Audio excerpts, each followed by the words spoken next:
You cannot drop you can't drop a doozy on me like that to start the episode off, Matt. How about that, Schmitty? Oh, my God, I love it. Well, let's tell everybody what we got going on here because I dropped this on you right here at the beginning of the podcast. Boom. Wow. First of all, welcome to the Bowfishing Buzz, episode 98, brought to you by AMS Bowfishing and Megamouth Bowfishing as well. Huge thank you to our fantastic sponsors, Efficiency Bowfishing Lights by Outdoor Innovations USA, End Designs, Leatherwork and Embroidery, and we've got a third sponsor joining us, Painted Arrow. Nice. They make all kinds of really cool mounts, and something that we've kind of been working with them on a little bit. We're going to get them some footage for it. Is they have a new Mag Pro H2O mount. Yes. It's a bowfishing magnetic phone mount. Mounts right to your bow. It's perfect. It's sleek. It doesn't take up a lot of room. It's got a magnet on the back to put to your phone. It's held in place. They are fantastic. Painted Arrow, relive the moment. Yes. And if you go on their website to check out that Mag Pro H2O phone mount to capture your amazing bowfishing experience, you can use code AMS15, AMS15 for 15% off your order at checkout. So go check them out, guys. Fantastic. We're very happy to have Painted Arrow on as a sponsor. That's right. Awesome. Yeah. Awesome product. Like you said, everybody has a cell phone 100%. nowadays. Yep. Snap it onto that bracket, hit record, capture your great shots. Absolutely. It's awesome. And especially now with what the cell phones are doing for video quality. Yeah. It's ridiculous what a cell phone can capture. So that really does a really good job. We were using it the other night, and it's a very cool product. Yep. So to get back to the beginning here. Yeah, what in the world? I feel slighted a little bit. I'm jealous, excited. Well, hold on, Schmitty. I contacted our good friends down at End Designs, Jeff Neiball. That's what I figured. Okay. And just asked them about a hat. Yep. For the Bowfishing Buzz. Yep. And I sent over some images.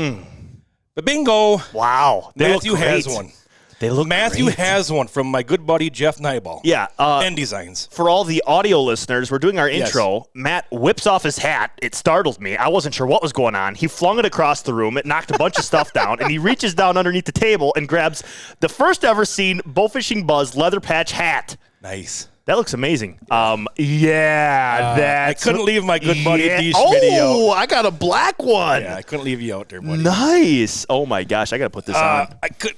Jeff is awesome because not only did he give us hats, Schmitty, we got some beanies. Up. Some beanies. Are you kidding? Yeah, some beanies with the Bowfishing Buzz logo on it. Oh my gosh. And 2 more hats. No way. There you go. Oh my gosh, these are awesome. All different colors. Thank you so much, Jeff. Thank you, Jeff. Huge thank you. Yes. Love these Bowfishing Buzz hats. Now I got to adjust this hat so it can fit on my massive noggin. So there's your I've been telling Schmitty I've got something coming for him. You've been teasing me. And I have been teasing him for a while here, so wow. So that's what it is, Schmitty, right there. That's awesome. I think you like it. I know I like it. I'm going to put mine on right now. I know I like them. They're pretty cool.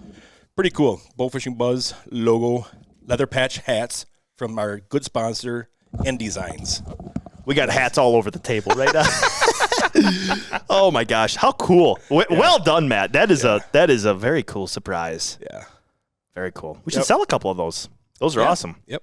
We'll see if anybody wants to get any of those hats. I'm sure Jeff will. Boom. Absolutely. No problem at all. Yep. And a perfect example of what Jeff can do for you. Right. Can get you a hat, lickety-split, put a custom logo on it, get you some beanies. Yep. Very perfect. Nice. Very nice. Perfect. Yep. Oh, Matt, Schmitty. It's been busy. I know. We're doing this episode late in the afternoon. Normally we do them earlier in the late morning. And usually we do them on Tuesdays or Wednesdays, too. We've just been really busy here. A lot of stuff going on. Schmitty, you're very busy. I was, and pardon if you do hear me coughing in your ear every once in a while during this podcast. I was a little under the weather here the first part of this week here. Lots of coughing, lots of back pains, and just was under the weather. Yep. Feeling much better thanks to Dayquil. Oh, this Dayquil sponsored and Matthew Schillinger, sponsored by Dayquil. Yummy. Yep. But no, feeling much better now. Sure. And but boy, Schmitty, what's up with this crazy weather? Well, just to share a stat with everyone that I've been hearing on the news, because I'm officially at an age now that when I wake up at 4 in the morning, I turn on the news. And earlier this week, I heard a stat for Wisconsin this year. We've gotten more snow in the month of March. It's April 3rd now, but in the month of March, we got more snow than we got in October, November, December, January, and February combined. Isn't that nuts? Yes, which is really puts a damper on wanting to go do some early season shooting. It's been cold. It's been windy. And we got teased probably 3 weeks ago now. We had a Friday, Saturday where Friday was like 74. Saturday was mid to upper 60s. It was beautiful, and I let that get to my head. So now these last 3 weeks of crummy weather have been just extra tough. Oh, I was outside pressure washing my house weeks ago, raking up all the flower gardens, getting all the leaves out of there, raking up the yards, making it look all nice. But boom, it's just been slopped with wet snow and ice and water. And it's the heavy stuff, too. It's the heavy snow. I mean, last Friday it was thunderstorming, lightning, thundering out, ice, rain, and snow. Yeah, all in like a 12-hour span. Yeah. It was weird. We were under a severe thunderstorm warning, and then the next day we were under a winter weather advisory. And next week, Monday, the high, 30. Yeah. So it's like, I just want this weather to break, get us into spring. That's why the podcast goggles are Schmitty has today. brought them out. Yes, because these have magical powers. They're gonna make Mother Nature think it's supposed to be spring. They're gonna bring warm weather, hence spawning fish. Yes. The weather's gonna turn from here on out. Well, I hope they do good in controlling the weather, because they do not control you seeing fish very well when you wear them on the boat. That they are very bad at. That they do not work well for, I will guarantee. So they've been sanctioned up to the podcast booth for podcasts. So, but with the crazy weather, Smitty, we hope everyone to our south, stays safe here. I know they had a lot of bad tornadoes and stuff. Last evening. And they're calling for another round of that again this evening. Kentucky and that whole area down there someone here is supposed to get like 14 inches of rain. Oh my! I can't even 8 to 14 inches of rain. Oh my gosh! Yeah, that's gonna screw some stuff up big time. I saw a couple pictures on social media. Some of our friends down south, and it was just a screenshot of the radar, and there's just a big long red wall slowly moving in. So I think that's gonna be bad yet this weekend, tonight into this weekend. So everybody stay safe down to the south of us there. I know a lot of people down there, and just be safe and hunker down if you need to. Yeah, absolutely.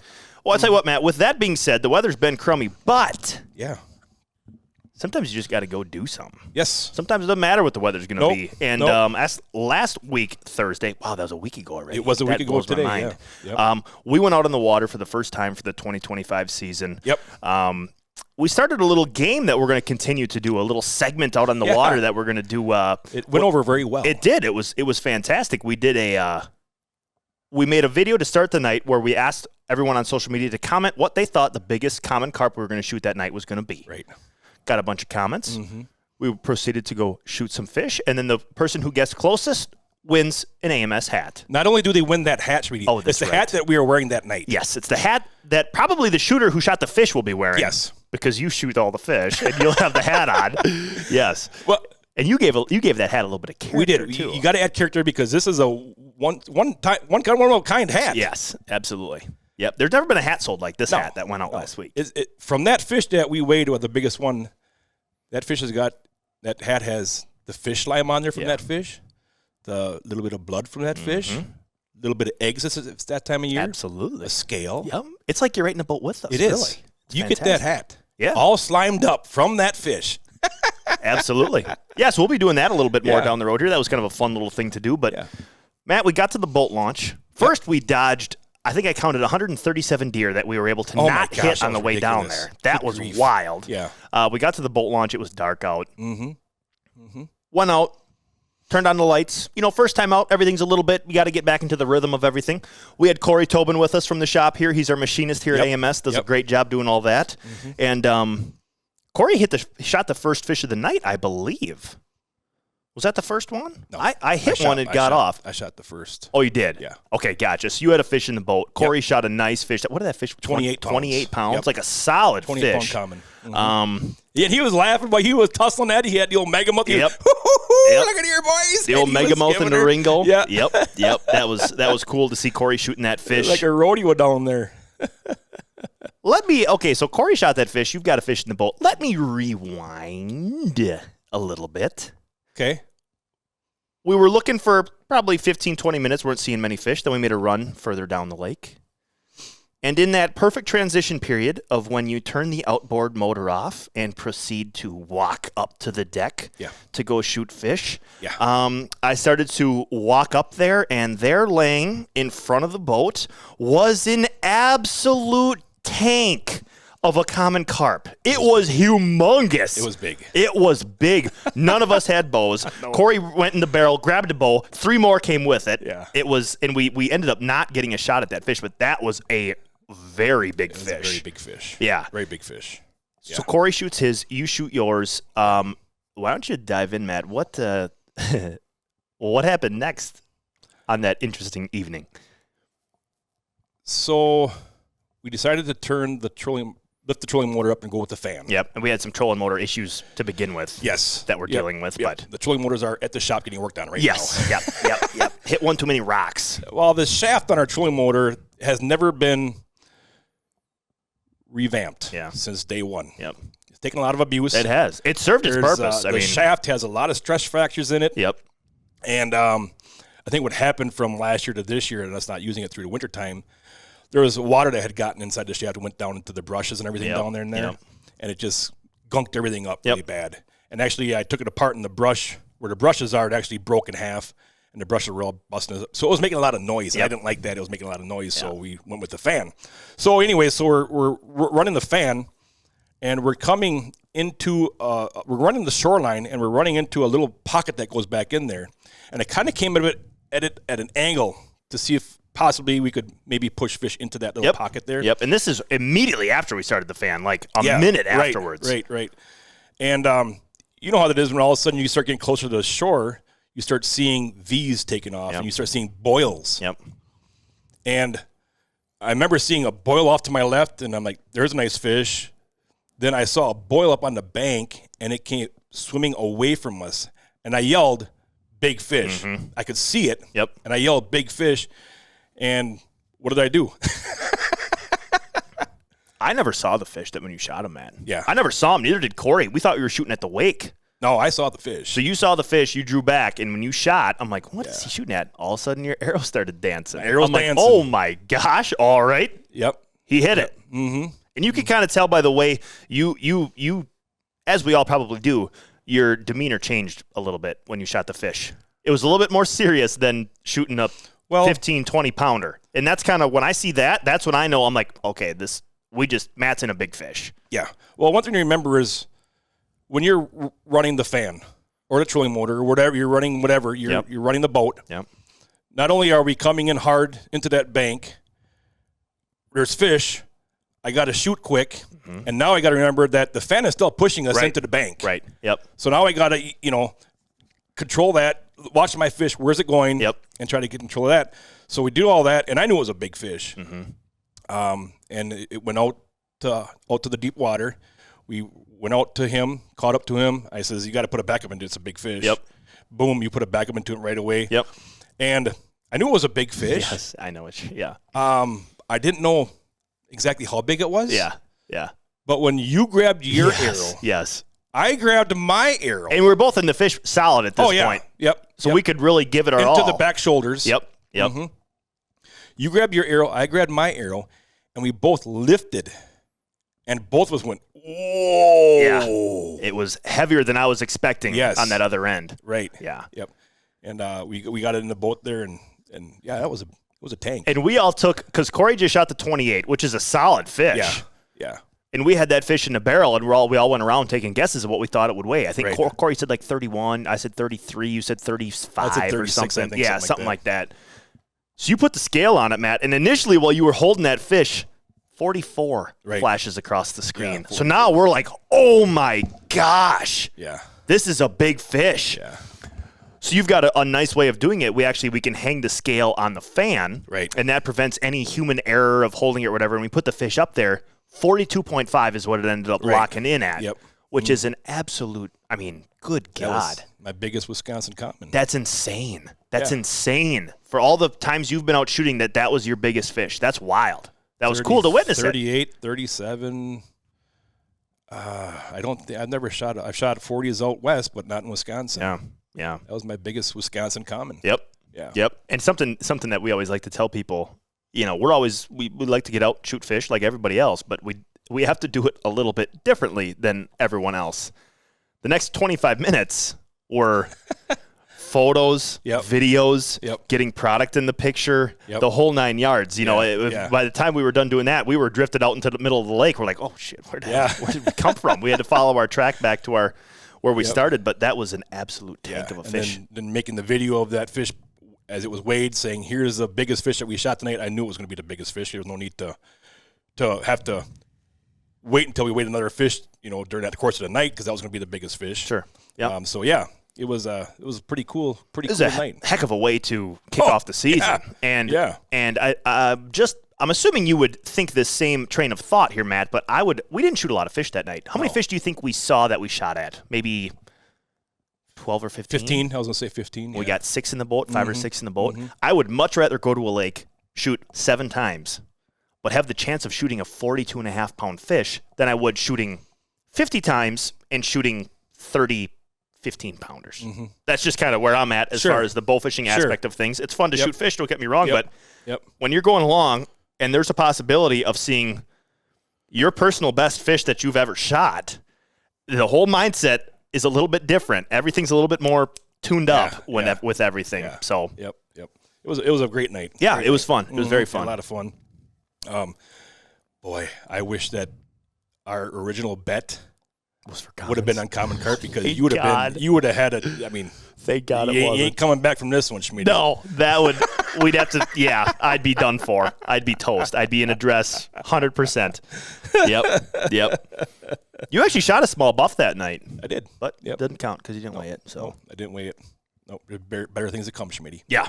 Yes. Yep. With that, Schmidt, the BAA is doing a scholarship program right now. The BAA will once again be awarding 3 seniors very cool. a $500 scholarship.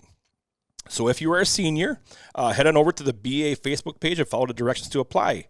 The deadline to submit the application is April 30th. That's awesome. That's very cool. Yeah. What a neat little thing that they got going on right there. Yeah. Yep. The BAA. That's very cool.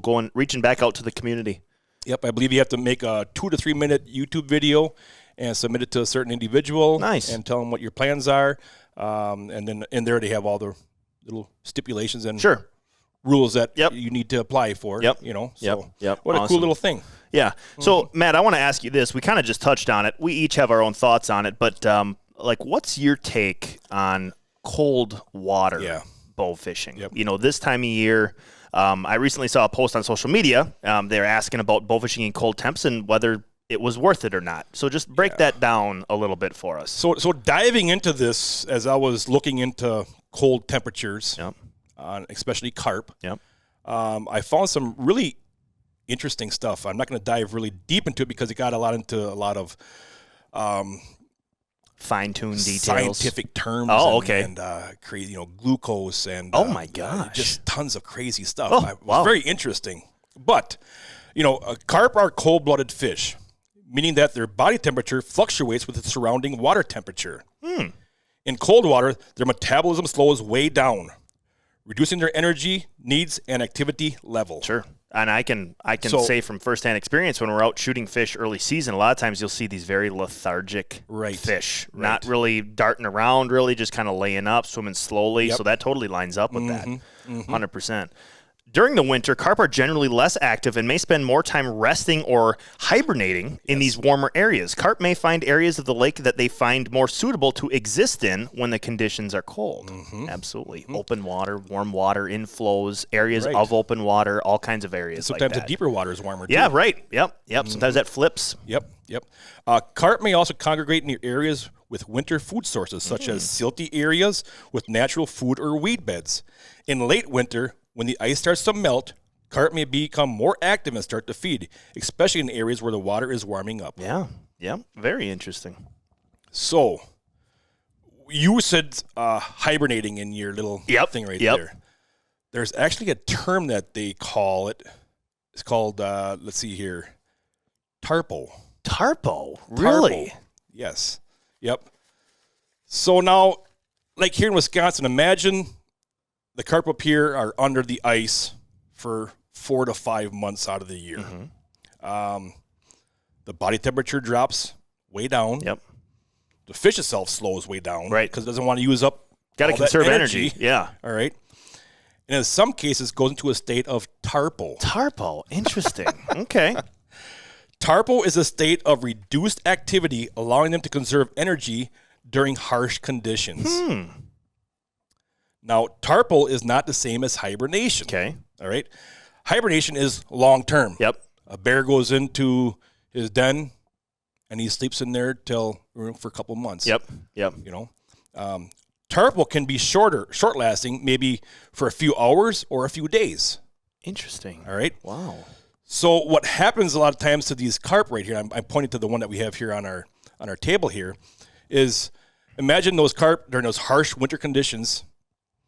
They just kind of go down to that zone that they like. Yep. And they just sit Really? right Wow. there.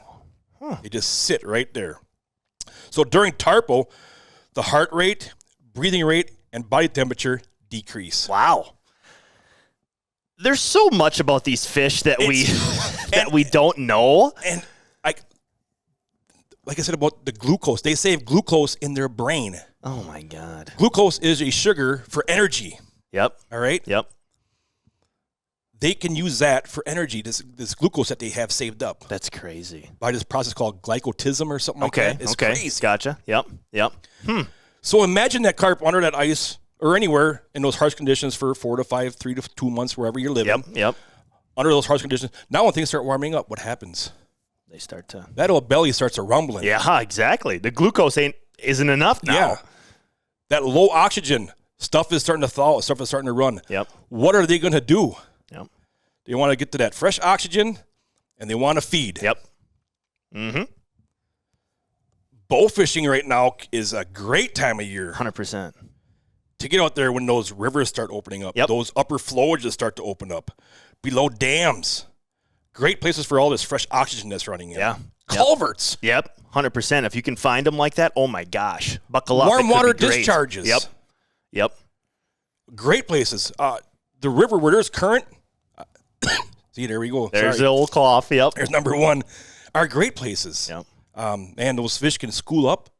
They can be sitting there just swimming in the current and not going anywhere, just sitting there swimming in that current, letting all that fresh air, that fresh oxygen coming through their gills. Yep. They're feeling back to life now. Right. They're feeling great. Right. Yep. You know, so early ice or early season bow fishing can be great. Yeah. If you can brave the cold, Yeah. a lot of times it's worth trying it. 100%. Yeah, absolutely. So Absolutely. yeah. Yep. So get out there and get on the water and Yeah. bow fish early season. Yep. Bundle up, get yourself a pair of bibs. Got to wear gloves, whatever you got to do, because the risk could be worth the reward 100%. Absolutely. Yep. And Derrick, where did we shoot those fish the other night when we were out? At the mouth of a creek. Going back into, and you know what's funny about that, Matt? Yep. Once we went way back in it, the fish disappeared. They were all in the mouth where that flow out into the main lake was calling fish in to get up in that area. And it almost seemed that night like they were surface feeding. It was a strange dilemma. Weird at first when we got there, because we thought they were ducks. We're like, what's that? You could hear little. you could hear You could just hear little water splashes, Yeah. and we're like, there was ducks everywhere. We're like, there must be ducks back in there. Then we got back in there, we're seeing bombs and clouds, and lo and behold, Oh my goodness! We've got somebody calling the bow fishing buzz. oh, I wonder who it could be. Hello, this is a bow fishing buzz. Who's calling? Hey, Matt. Oh my goodness! Hey, listen to this, fellas. We've got Cranky the Carp is back. Yes, Giving us absolutely. a call here on the bow fishing buzz. How you doing, Cranky? Miserable, Matt. Miserable. Oh, That's too that's bad. terrible. What's going on, Cranky? This podcast is getting me in a lot of flack. Oh, Are we doing something wrong, Cranky? You're killing everybody. oh, jeez. Oh boy. No joke, Matt. I am being surveillanced by the FBIC, Federal Bureau of Big Carp. Oh my! Oh, jeez. Wow. Are they some pretty bad Yeah. guys in black suits? No, No. They got big scales, Oh. big shoulders, big carp, way bigger than cranky. Oh, really? Oh my gosh, that's The got to be kind of problem scary. is, Matt, yeah, I'm in like a protection program on Dexter. Oh my gosh, I just said it where I'm at. They're gonna fight. Boy. Oh, boy. you need to start we might have swimming, to- buddy. We're going to have to beep that part out. Yes, right there. exactly. Yeah, Yep. don't let everybody know I'm on Dexter. Beat that out my again. goodness. Listen, Matt, the other day, there was a pretty high up in the FBIC taken out of a local lake. She was in her 40s, 40-pounder, Oh, no. gone. Oh. And they're blaming me, Matt, because they thought it come from an AMS boat that went over top. Oh, no. Well, we might know exactly who that was. I got a picture of kidding her me. if you want a picture. No, Matt, we got to hide this. I'm telling you, they're on to us for this podcast. These bow fishermen are getting so good at this. You're wiping out all the fatties. Oh, no. Oh, boy. I'm sliding through Fender left and right, and it's skinny broads. You know what I mean? I don't like that. Yeah. Yep. Yeah. Cranky's Bad been news for me, infiltrated. man. I don't know what's gonna happen. They're gonna take me up to the top, and then they're gonna let me get whacked. You watch. Well, we're going to do our best not to let that happen, Cranky. Yeah. We're going to do our best not to let that happen. Yeah, you got to help me out, man. You got to tell these guys, put them on lakes with no carp. Do something. All right. We'll do our best. We got to watch out for our brother in arms here. Yes. We don't Yes, want we him do. getting shot. He's our information, underwater information. Yeah. I'll give you some info, though, if you want some. Man. Oh, whoa. Oh, It's cold down here. yeah. Yep. I've got 2-inch, thingy and 5 inches of scales, and every time I try to take a leak, it's like digging through a whole lot to get it out. It's so cold. But the water's warming up. The mud flats are starting to warm up. I'm moving around a little bit. I'm going to go to Planet Carpness and work out a little bit, start working these big fins for them broads. You know what I'm saying? Gotcha. Okay. Yep. They're Gotta beef schooling up. up down here, man. I'm telling you, any minute that weather up there busts loose, we're going to have big fat carp swimming all over the place. Oh, I'm looking man. forward to that. I can't Cranky. wait. Yes. I'm looking forward to that. So, Yeah, we just can't shoot them all, Matt. I'm telling you, these hierarchies, these 40s, when you get into the 40s, that's an old carp. yeah. She can't be shot, Matt. Okay. That's gonna We promise I not promise to. not to do that. Yep. Okay. I know right where she was, Matt. That's the problem. Oh, boy. You just wanted to get out there and hang out with her this spring. That's all. I had her number. I swiped right. Oh. She was on the good side. Yes. Yep. Yep. Marge was her name. Large Marge. Large Marge it is, Schmitty. Yep. Oh, man. We took Large Marge away from you. Yeah.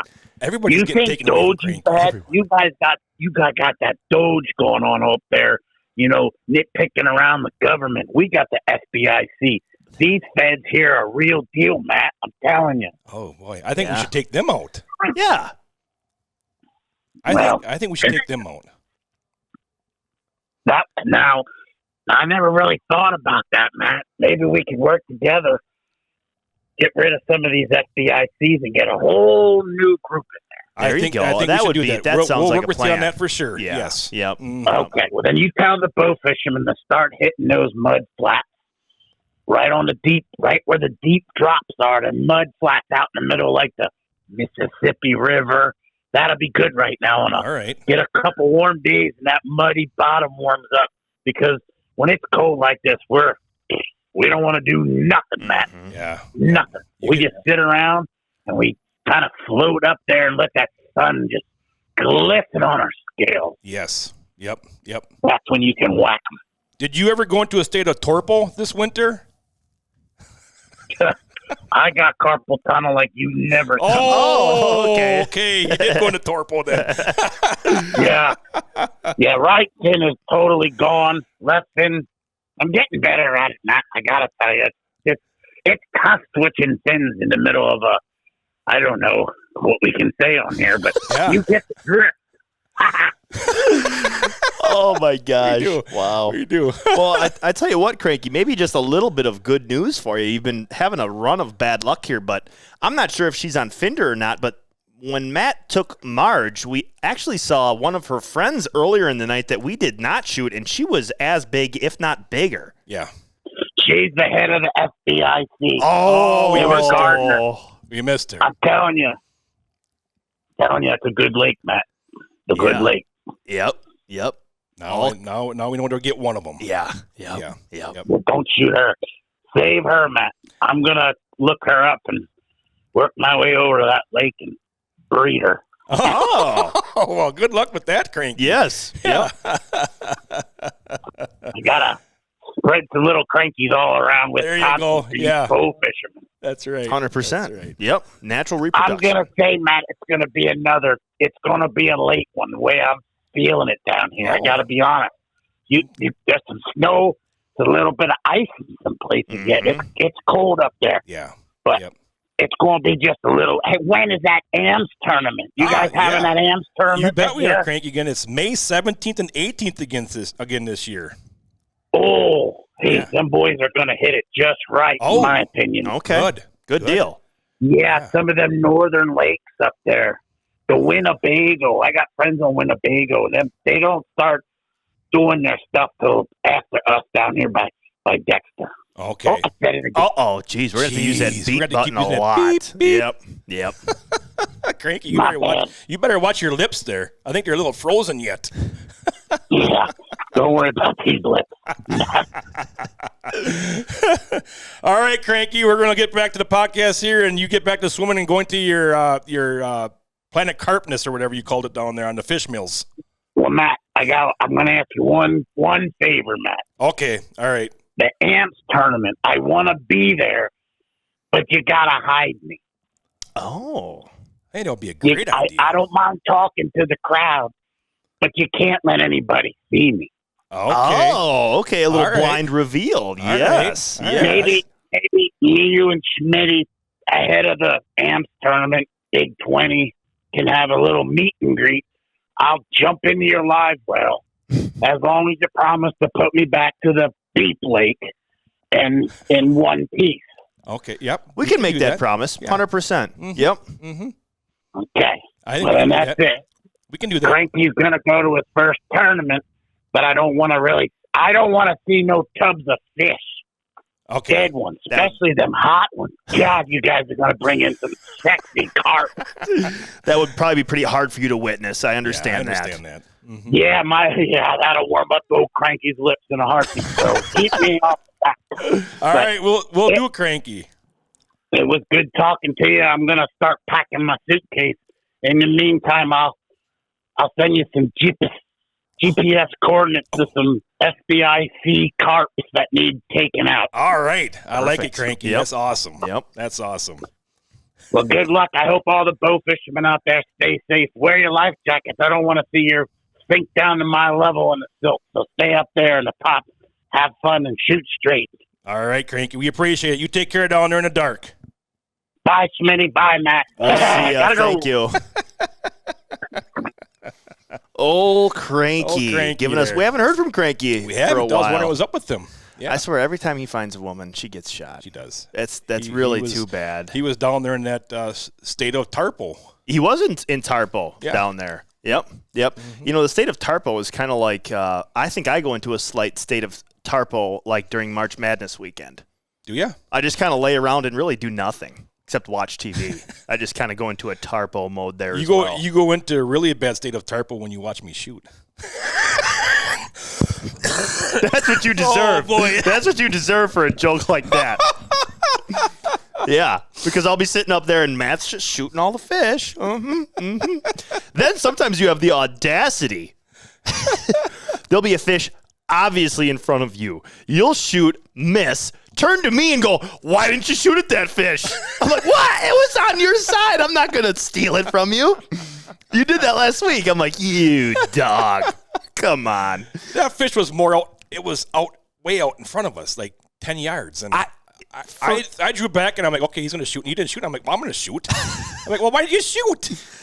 I just thought maybe you could use a little bit more practice, man. No. That's all that I was trying to do there. Shoot, Schmitty. Yeah. Well, I tell you what, we haven't even told people what the main portion of this podcast is going to be, but this one we made a post, I think 2 weeks ago now. So we've got plenty of time for people to comment on it. Yep. It's going to be a listener Q&A. We love doing these. We love hearing what you guys want to know more about. Right. We've got all those written down. So we're going to jump into that Q&A, Matt, right after this quick.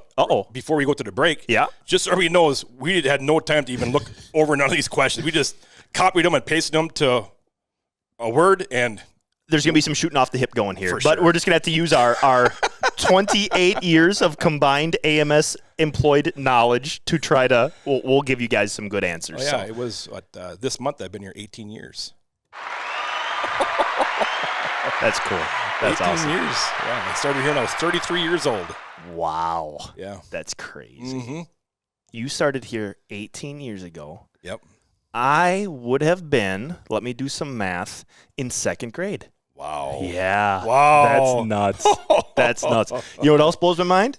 June will be my 10 year. I've been working here. June will be my 10-year anniversary. Yep. I didn't sound like tenure, but 10-year anniversary in June. So I will have worked here for more than a third of my life. Wow. That blows my mind. Wow. Yeah. That's crazy. That's crazy. But it is. So yeah, we'll get into the Q&A right after this quick commercial break. Have you found yourself wishing you could relive your bow fishing experiences out on the water? Introducing the Mag Pro H2O by Painted Arrow, the world's first magnetic smartphone mount designed specifically for bow fishing. The H2O is a universal mount that attaches to the front of any bow fishing bow. The mount will work with any smartphone by placing the Painted Arrow phone plate on the back side of your phone case. The H2O design features an integrated rubber security strap to ensure your phone doesn't fall off the mount when in action. Filming your experiences on the water has never been easier. To pick up your H2O mount or to learn more, please visit paintedarrow.com and don't forget to relive the catch. Use code AMS15 for 15% off your next order. Are you looking to elevate your bow fishing brand with stunning design solutions? Look no further than N Designs. Their team of talented designers is dedicated to bringing your vision to life. Whether it's t-shirts, hats, leather products, eye-catching logos, to captivating boat wraps, they have you covered. Plus, with their commitment to excellence and attention to detail, you can trust that your project is in good hands. Don't settle for ordinary. Choose N Designs for extraordinary results. Visit their website today and let's bring your ideas to life. N Designs, where creativity meets excellence. Efficiency Bowfishing Lights by Outdoor Innovations USA. A color tone adjustable and dimmable light with a unique patented reflector design that puts more light where you need it. Efficiency Bowfishing Lights offer 3 different models: the 65-watt single color economy light, the 65-watt Efficiency V2 tricolor dimmable light for maximum efficiency and versatility, and the 130-watt Efficiency Maximus, designed to be an all-out beast of a bowfishing light. Efficiency, designed and built by bow fishermen for bow fishermen. Check them out at OutdoorInnovationsUSA.com. And welcome back, everybody. You guys just got to hear the first ever Painted Arrow commercial inserted in there. So very cool to add that to the lineup. We're going to get to the meat and potatoes of this podcast now, guys. We have the Q&A going on here. You guys commented a bunch of different things on our social media posts about the podcast over the last 2 weeks. We got a bunch of them written down here. Matt and I are going to go through them and answer them with what we have as far as opinions and thoughts and how to do things. As best we can. As best we can. Like I said, we're going into this dry. Off the hip. Off the hip. Absolutely, absolutely. So, Matt, you kick us off here with our first one. All right, we've got Cale Goodwin.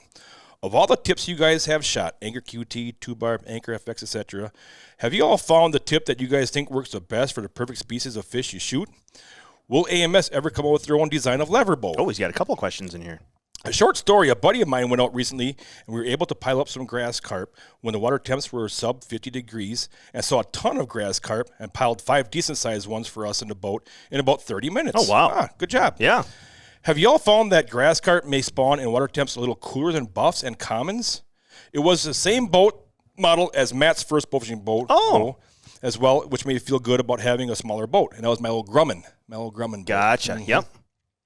As always, love listening to you guys, and one day you will see me break the BAA record for the Northern Hog Sucker. That's awesome. Thanks, guys.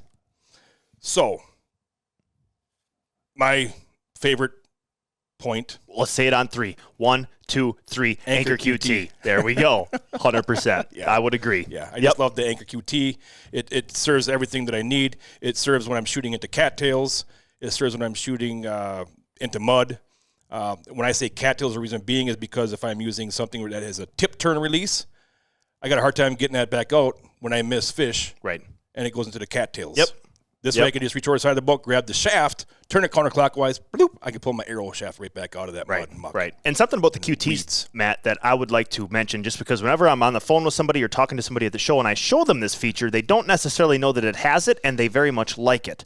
There's other shaft turn release points on the market that you can shoot a fish, retrieve that fish, bring it into the boat, and you can sit there and turn your arrow shaft, and every once in a while you'll pull your arrow shaft out and you are missing your tip. Top half. It's gone. It's buried in the fish, and now you've got a mess on your hands to try to retrieve that out of there. On these Anchor QTs, we have a special machine that puts a crimp on the side of that top of the ferrule on those Anchor QTs, so it is impossible for you to unthread it off inside your fish. Your threads will meet that crimp, and you all of a sudden you reach a point where you can't turn your shaft, and it also acts as a good, like, oh, I'm to the point where I can't go anymore. I can pull the arrow out and then just tighten it back down, and you're ready to rock and roll. That's a little feature there that not everybody knows about, and it's a very crucial point as far as that tip goes. One thing that I have noticed since I started been shooting the turn tip release points, The shaft turns? I'm cleaner. Oh, 100%. Yes. You know, in the past, you had to slide that point all the way through the fish, and that fish comes sliding down the arrow shaft, and your whole arm and your side of your shirt and your pants that fish is flopping around, and you're trying to take that tip off. I stay a lot cleaner now. 100%. I mean, I grab my arrow, I take that fish, put it in the barrel, bloop, bloop, bloop, turn it, pull it out, and I'm back on. And those tip turn points work great. They're going to get the fish in. They do a great job holding. But let me add to that, Matt. You said you stay cleaner. Let's dive this back into when we were talking about cold water bow fishing as well. Using that point like we were last week, you stay warmer as well because you're not handling a cold fish. You're not getting wet on your hands, blood against your sleeves or anything like that. You're staying completely dry. Just another little kind of a neat little feature when you've got a shaft turn point in play. So, I do love the Anchor FX when I'm going down and I'm shooting big heads. Yep, great for big I love fish. Shooting that one down there. The Chaos isn't all around anything. That's our best seller. I mean, we sell a ton of them. My favorite is the Anchor QT. Yes, 100%. And I would say that most guys who shoot a lot, and if they shoot an Anchor QT and they've shot points in the past, we move a ton of QTs at the AMS Big 20. We move a lot of them when we're set up at a different tournament. It's kind of a known point that guys love because of its amount of features that it has, like we just discussed. So, And as far as you, Kale, talking about what temps do grass carp spawn at, for example, grass carp have a wide range of temperatures, tolerance to spawn, and temperature ranges between 68 to 86 degrees. That's a very large range. It's a huge range. Wow. Now, the big mouth buff and the small mouth buff spawn water temperatures reach 60 to 65 degrees. Yeah. So the buffs should be spawning, before your grass carp do. Yep. I have never really seen a grass carp spawn before. I was just thinking about that. I see them tail feeding a lot. Yep. But I have never run into a grass carp spawn before. One of the big reasons that is, Derrick, that I believe it is because just like the big heads, grass carp eggs develop as they're floating in the water system. Yep. And they're buoyant. Yep. Following current. Yep. Where your buffs and your common stuff, their eggs all cling to vegetation. Sure. Yep. And that's how they grow. Yep. So I think that might be a reason that we never really see a giant whoosh in the back bay. And it's you don't three see grassies. I don't think you see that. I think they spawn in deeper water where there's a current. Yep. And that's why they have such a 68 to 86 degrees. That's a wide range for them. And they possibly could do it several times a year too. Right. Who knows? Right. Depending on those water temps too, when you're out in deeper water with current, you can have different temperatures of water in not a very big area. Right. So some could go here, some could go 2 weeks later, some could go a month later. I think that would also come into play, whereas when you're in a back bay somewhere shooting spawning buffs, that back bay is shallow, it's dirty, and it's all warm. Yes. And it's the ideal temperature for those fish, and they don't start to push up in there until it gets to be that right temperature. Yep. So good question. Yep. Next one here's from David Pepper. David says, so, all these conflicts on rules lately, why not just make a poll as soon as tournaments booked? No voting on safety or basic rules. In this poll, the only ones who can vote are the ones who are signed up. This can also apply for series. In this poll, they're stuck in stone. Rules like body of water, send-off, common rules. Then there's the ones that can be voted on, for instance, all the different conflicting rules lately. Number of each species. Number of boats a team can use within 2 weeks of the tournament to scout with. Launch areas. Heck, could even vote on different payouts or what fish are bonus fish, payouts, etc. All voted on and set before a certain date before the tournament. One thing I found is you will not please everyone, but what we don't want, we can't please everyone, and we don't want to. David's got some. You can't please. Pretty much, you can't please a majority. You can't please everyone. Right. You're going to have people that aren't going to vote all the same. It's not going to be a universal vote. Right. He says, no voting on things that'll make the host work harder. This is just something I've been thinking about for a while and figured I'd throw it your way. Might make a good podcast for future tournaments. Loaded question right there. It is loaded. I'm going to go and say you can't have contestants or people that are participating in a tournament vote on specific rules and that the day of the tournament or leading up to that tournament. You just can't do that because kind of like what David said here is you will not please everybody. Well, if you say the question, for example, in a tournament, so what does everybody want for the big fish category? You're going to get 3 different answers, 6 different answers of what that fish needs to be. Yep. It needs to be set in stone by the tournament directors, and that's the rules. Yep. Everyone's got the same common goal to try to reach as far as what the fish species and what the payouts are and whatnot. Yep. It needs to be set in stone. The tournament directors need to set that, and there really shouldn't be any feedback of what rules should be from the people shooting in a tournament before that tournament. Right. Now, for example, a few years back, I made a comment about what do you think the payout should be for whatever year the Big 20 was that we're having that year. Okay, yep. Everybody had a different answer for that. Right. So like you said, David, we're not going to be able to please everybody. Now, with that being, we have the rules for our tournament way in advance. So everybody can read the rules. They know what the rules are. Yep. The rules really haven't changed that much over the years, except for some small little things that we've changed. And if we do change the rules, we make the change 11 months before the tournament, so that it is known by the time the tournament rolls through. Mm-hmm. Yep. Mm-hmm. If you start to bend the rules, people start knowing that you can't do that. You need to go over all those rules prior to the tournament, like we do here before the start of our tournament. We have all of the shooters come up there, and I go over the top rules, right? And everybody listens to them. Any questions? Yep. Anybody can raise their hand and ask a question. Yep. So I just think that it's best that the rules and stuff aren't voted on or there's polls on them. Now, is that the right way of doing it? I don't know. Right. But to me, I want us to have the rules written, and these are the rules. Yeah. This is it. Right. You see a lot of comments where people say, "Well, that's a goofy rule. Why do you have that rule?" For tournaments. Well, don't shoot it then. Right. Right. Yep. If you don't like that it's this way, or the teams can travel and go over the place, or if it's only on this lake, well, then don't shoot it, or host your own tournament. Yep. But I just think it's best, like I said, that the tournament director that is hosting that tournament has a rule set in stone. That's what the rules are. Yeah. Yep. Let me sprinkle this into your little cocktail of information that you just brought to our table, Matt. And good question by David. Absolutely. There's lots of different rules, Absolutely. Things that people are always talking about. It's kind of always a hot topic when it comes to tournaments. In my personal opinion, if someone were to host a tournament where this would be the layout, where there would be a voting on payout the big fish species, and you would make that announcement beforehand, say a couple months before the tournament or whatnot, that it would be decided on, a couple days before or on the tournament date, whatever you want to do there. I think that the number of teams that would want to shoot that tournament, I think would go down. Yes. Because you're going to have guys, we have guys here that shoot the Big 20 that might register the day of the Big 20 because they shot some fish 3 days beforehand. They're like, you know what? We're going to come back and shoot these fish.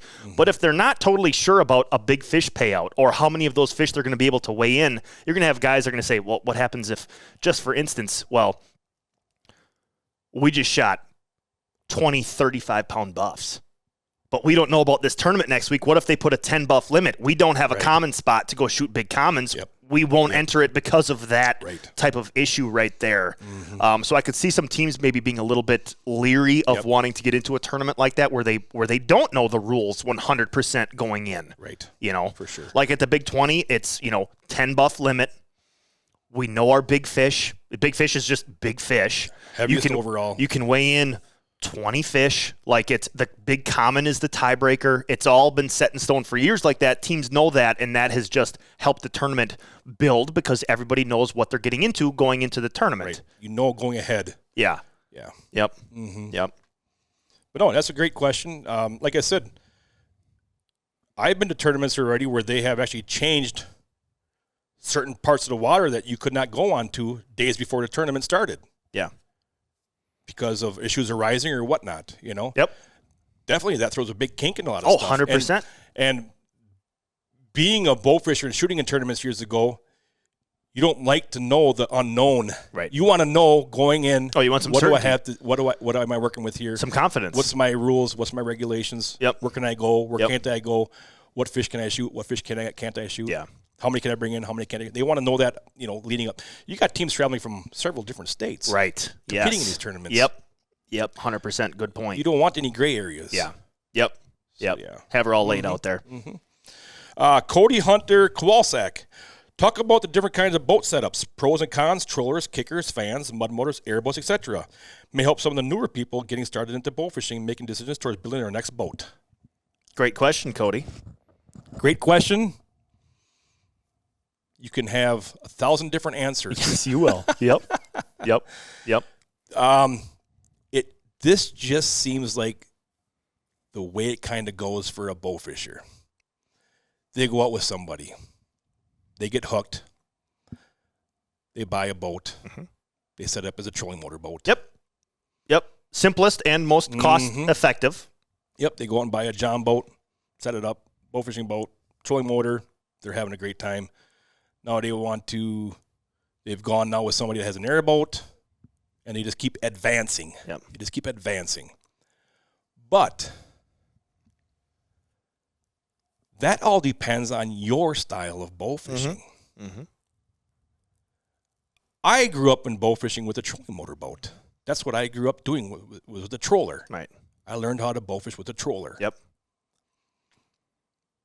Now I have a fan, but I still like using my troller. Right.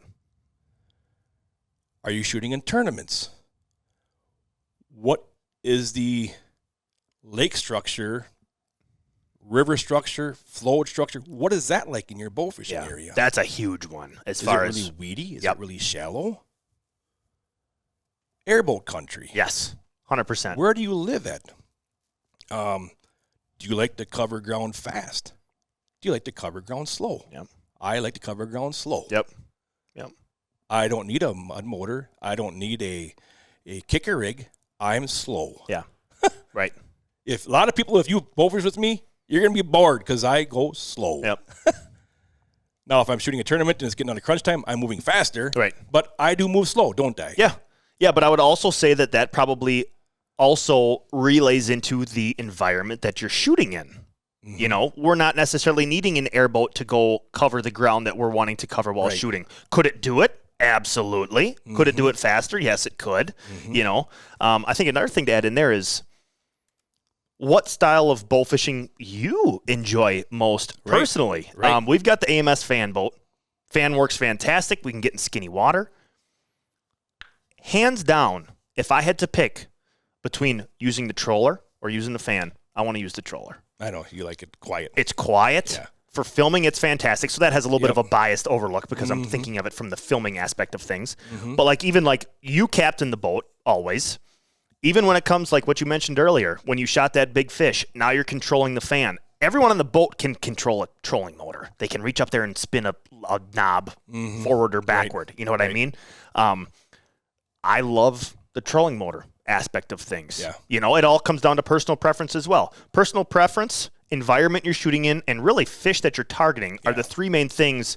You know, I don't think anybody should ever go out and say, oh, if you're not shooting in an airboat, you're not serious. Or something like that. You should never feel that way. It's so situation specific of what you're trying to do. So we're not necessarily able to give Cody like a rock hard answer, but at the same time, there isn't a rock solid answer. There isn't the perfect bow fishing boat. Yep. Now maybe for where you live there is. You know, you're not going to go buy a $65,000 airboat, right, and go chase big heads, right. Yep. Right. You know, and vice versa. Yeah. Yep. So they all work. They all work, man. Shooting in tournaments on the Mississippi River in Jody's airboat, I absolutely loved it. Right. Yep. It was great. It was so much better than shooting with an outboard. Yeah. Or a troller or a fan even. Right. His airboat was awesome. Yeah. On the river. Where you guys are shooting. Yep. Well, and for our style of shooting on the river, we're not shooting big heads. You know, we're shooting buffs and commons. Right. Yep. And it was awesome. And another thing, too, like just to kind of go along with this point, is we see it from hosting the Big 20 every year. It'll be a vast array of, say the top three teams. One will be a troller, one will be a kicker rig, and the other's an airboat. The next year, the first two teams are an airboat, and the third place is a troller. And the next year, the first two placing teams are trolling motor boat. Like it totally, it's not like one is the winner of them all. Right. If you've got that, it's such a crazy advantage, You can win a tournament in anything. Kickers have a great advantage on covering a lot of ground. Yep. Rolling fish up. Right. They're awesome for that. Yep. Mud motors, skinny water, getting across from point A to B, mud motor, airboats are just phenomenal. Yep. They're awesome. They're great to shoot out of. Yeah. Everything is great. Yep. It depends on your style. Do you want to hear noise all night long? Right. Or don't you? Right. Yep.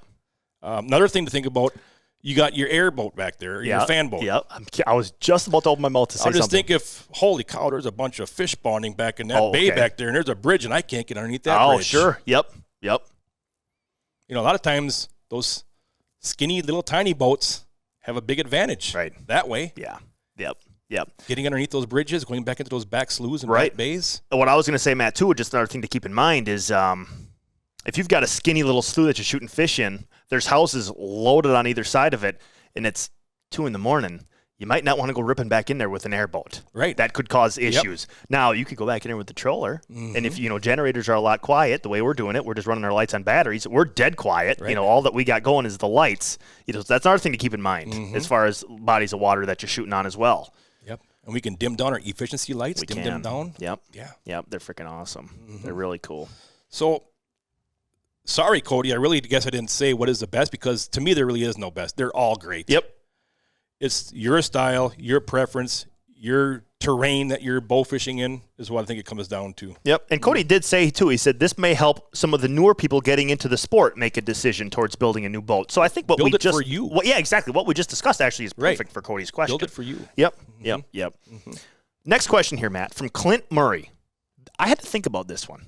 And this was a tough one. I have my answer. I might hear your answer and want to change my answer, but as of right now, I do have my answer. I don't have one yet. Clint asked, if you were starting over again and today was the first time you had ever heard of bow fishing, what do you wish someone had told you? Wow. You want to kick this one off, Matt, or you want me to take it? Don't go bow fishing in $85 Ariat blue jeans. That's what you're going to take away from this question? Did you do that once? No, I just couldn't stop my head. That was just a joke. You're going to wreck a pair of $85 jeans because you get dirty. Rather quickly as well. Yes. Yep. Don't do that. I'll let you go first. Okay, gotcha. Because this one stumped me. I really don't know. I was exposed to bow fishing at a rather young age because I went to school with the owners of AMS their son Sawyer and I were friends in school. When I was in maybe, 5th, 6th grade, Jeff and Cindy took me out on the boat, and we shot the Old Plain Flowage here 10 minutes from my house. I thought it was amazing. It was nuts. We shot like 3 fish all night long, and I thought it was one of the craziest, most fun experiences I've ever had in my life. I hunted and fished as a kid, so bow fishing is like, it's the perfect combination of the two. One thing I know now, but one thing I didn't necessarily know when I was younger was why we were shooting these fish. Yeah. Why can I shoot these fish and not the walleye in northern that are swimming around over here? You know, I was a young, dumb kid. I just hadn't thought quite through that all. I think one thing that we should really push, especially to the youth, which maybe is kind of what this question is tailored for, since it's, first time you ever heard of it type of deal, is pushing how bad these fish are for the bodies of water that they get into. What can happen? I think that being started at a younger age could really open up a lot of different people that would want to get into the sport. Sure. I think that's something that maybe just isn't quite shared. It's like, hey, you want to go shoot some fish tonight? It's really fun. It's super cool. Let's go do it. Okay, cool. Like, that's great. Yep. Hey, you want to go shoot some fish tonight? These fish are really bad for all the other fish. It wrecks the fishery, and we want to get them out of there. Right. Plus, it's really fun. Like, absolutely, let's do it. Right. Just a little bit more of that informational aspect of things. I even think that when I see guys post pictures on social media, you get guys who post pictures. We don't necessarily like the pictures, but it'll be a picture at a boat landing or something, and it'll be a pile of bloody fish. Yep. Like, that was a blast to go do. That picture does not do the community justice, though. Right. Even mentioning in a social media post like that, hey, these fish are really bad. They're invasive. They take over waterways. That's why we're shooting them all. That's why we're trying to get them out of there. I think that would go a long way. You see these posts that go viral, and all of a sudden there's anti-bowfishing, anti-hunting people commenting on it. If they had a little bit more knowledge on why, right, I think that could help us long-term big time. Absolutely. So that's kind of just what came to mind when I read that question. Very good. Very good. When I started bowfishing, I wish somebody would have told me to take notes. Oh, okay. Take notes from your bowfishing journeys. Like a little journal? Like a journal, but also things that you can remember for different locations and different spots. Sure. I wish I would have kept a journal of where I was, on certain days on those years where I was taking notes. Just like I think it's fantastic when guys keep hunting journals. Oh, yeah. Yep. Temperature, barometric pressure, wind direction. Yep. All that stuff is vital. And you will see an increase in productivity. 100%. 100%. By looking back at notes. Yeah. NASCAR. The superior athletes of the world. They take tons of notes that they can go back on from year to year when they go back to the Texas race, Yep. or the spring Martinsville race or whatever. Sure. The nighttime Bristol race. They have notes from all that stuff, and because that helps them. Yep. I wish somebody would have said, hey, keep notes of where you're going, what the temperatures are, what the water temps are, daytime, nighttime temperatures, water temperature, wind direction, how many fish you saw, how many fish you shot, what was your biggest fish you shot? Absolutely. All that, yeah. Because I don't do this for bowfishing. I 100% should. But one thing I do it with is deer hunting. Yes. I keep a calendar that I write little notes in. Yes. It is a huge confidence booster. Oh, yeah. 100%. I can go back and say, oh, look, last year at this time, I hadn't seen a mature buck yet hunting. And I haven't this year yet either. And that last year, I shot a mature buck. No need to panic. It's fine. Last year, I was in the same boat, and it worked out just fine. Yep. One of the things, diving in even a little bit deeper, every year, August, late July, August, every year this happens, I get Freddie. I'm like, I got to get these food plots in. Oh, it's getting late. I got to get these plots in. I'll go back in my notes. Oh, last year I planted on August 8th. Yeah. And the plot was beautiful. Yeah. I shot a big deer on it. It's like, okay, just settle down. We got time. Right. And that would be the same type of deal with bow fishing as well. You could have little notes like that. Oh, man, we didn't see any big fish tonight. Well, let's go back a year. We didn't see any big fish that night either. Or maybe you shot a big fish. Right. Whatever. It'll help you long-term big time. Yep, productivity would go through the roof. Absolutely. I would agree. Yep. Yep. All right, moving on. We got Matt Stratton. Buff spawns. I can never catch it. Amen, brother. Yep. It's a tricky deal. Check. Yep. Check. A lot of time. Check. I know here, for example, in Wisconsin, the lake that we do the majority of our buff shooting on, those fish are in the deep water. They really only come up into the shallows to spawn. Yep. One way, years ago, and I was told this by an old friend of mine, Joel Maxfield. Oh, wow. Okay. Yep. He used to go to the lake, and he would trim up his outboard and go into the shallow flats and make big half circles in that. On the inside or outside of his wakes, he would look for V's. Wow. And the V's were telling him that fish were taking off. Yep. And he could see those. And usually when you see the V's, it's going to be a buff, not commons and stuff. It's going to be a buff. And he would see if those V's were on the inside or the outside of his wakes there as he was going toward around those mouths of those bays. Sure. Yep. And it would kind of give him an idea of where the fish are staging. Sure. Yep. What the process is pre-spawn. Are they coming? Are you getting ready to come in here now? Yep. And then with that, you're checking your water temps. Years ago, a lot of us didn't have water temps or like that in our boat to look at our water temps. Now almost everybody has that in their boats nowadays. Yep. But water temps, you just got to keep going back and checking. You just got to keep going back and checking. And one thing that I have found that really triggers the spawn is when those water temperatures are right there at that 60 to 57, 58, 59, 60 to 62 degrees. Right in there, those fish are getting ready. You just need something to kick them into gear. Yep. It's a thunderstorm. I knew you were going to say that. Yep. A thunderstorm can really kick them in. Yeah. And make them go. Yeah. Yeah. Cool. Yeah. And so Matt, you just got to keep going back and checking. Yep. Where are they at? Yep.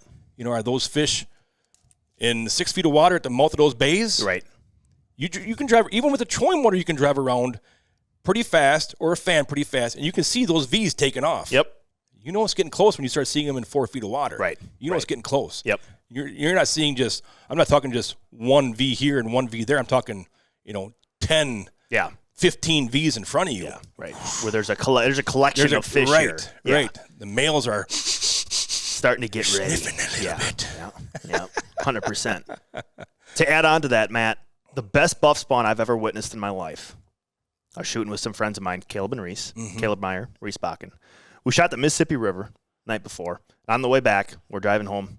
Reese is like, let's swing over to Lake X, this big secret that we all like to keep. And I remember we pulled into the boat landing because it was early. It was early. Like, we weren't expecting an all-out buff spawn, but at the same time, we're like, maybe there'll be some fish up, kind of pushing, whatever. We just wanted to check it out. We pulled into the boat landing. Very popular boat landing, by the way. Lots of people launch there during this given buff spawn. We pull in, and there's not a soul in it, and it was a Saturday. Cha-ching. We pulled in, we're like, they're not going. Nothing's happening. Right. We're like, okay, whatever. We were going to pull into the boat landing and turn around and leave. We pulled down closer to the water. Matt, it was like dynamite was going on. It was nuts. You could hear them? 100%. Yeah. We're driving, and we're like, well, look at all the splashing over there. And we're like, they're going. And it was like an all-out. I mean, it was fantastic, and it was really early. So that just goes back into the timing aspect of things. You got to always be checking things. Yes. You love to go, the buffs are going to spawn on Mother's Day weekend. That's when you got to go shoot them. Right. That's not always the case. Right. With the weather, an early spring, Water a thunderstorm, water levels, how dirty the water is, how stained it is so that the sun heats it up. There's a lot of things. Yes. You just always got to go and check and whatnot. Something else, Matt, that I use not for the bow fishing aspect of things, but I use it in a very similar aspect when I'm open water fishing. I like to go target bluegills and crappies when they're spawning. Okay. What we'll do if they're not up spawning because we're on lakes that's very clear. You can literally see beds and you can see the areas that you think Sight there'd be fish fishing. in. Yep. Oh, they're not spawning yet. What do? We get back out into the main lake, 7-8 feet of water, and we use live scope. We look with live scope. I have no idea why. I've never done it. But if you're kind of in that 4 to 6 feet range, the buffs aren't spawning yet, you ought to be able to see some pretty big marks on your live scope. I know not bull fishermen live scope is not quite the same deal as it is for open water, but a lot of guys have it. Sure. That could be a little tool for you to be like, okay, look, they're all in. Look at this huge collection of fish, big fish. Sitting out here in 7 feet. They're in 7 feet of water. Right. We'll come back in a day. Tomorrow's supposed to be warm. The next day warmer. Let's plan on, it can just help you build a little bit of a schedule. Right. Whereas if you go and you don't see anything, you're seeing fish out in 12 feet of water. Well, then it's probably, there's probably a couple days off. Yeah. Some stuff's got to happen. Along with that, Derrick, is if you are seeing those fish in that 10 to 7 feet of water, and the water temp's like right around 57 degrees, look at your weekend planner or the forecast, extended forecast. Yeah. Well, if it's going to be highs in the 50s or 60s for the next 3 days, it's probably not going to happen. Right. Exactly. Now, if you get some 3 days of sunny in the 80 degrees, it's probably going to happen really quick. Did you just refer to a forecast as a weekend planner? Is that some old man term for a forecast? I was watching the Weather Channel last night. Oh, that's old man right there. I was watching the Weather Channel because I was keeping an eye on my buddies that are down south on the storms and stuff. And it was kind of interesting because the tornadoes were going through Indianapolis. There were some tornadoes they were saying that were on the ground just on the outside of Indianapolis. Sure, yep. And I was looking, I'm like, oh, that's where we stay when we go down, like the day before the ATH, we drive really close there and we stay overnight. Yep. Like, that's right where we stay. Oh, wow. And then they were talking about Calvert City. Oh, wow, yep. Last night. And we right there's the dams in Calvert City, and they were saying there's a possible tornado down there and stuff and crazy weather. So I see that on Weekend Planner. What's your Weekend Planner? Oh, I gotcha. On the Weather Channel. Gotcha. The old Weekend Planner. Okay, interesting. So I hope that helps you out, Matt. Get out there and keep checking. Yeah. Yep. Put the time in. 100%. You'll get on the buff spawns. Next one here from Nick Cantor. Nick says, they want to regulate shooting buffs. How would it possibly change tournaments or buff spawns or lake populations?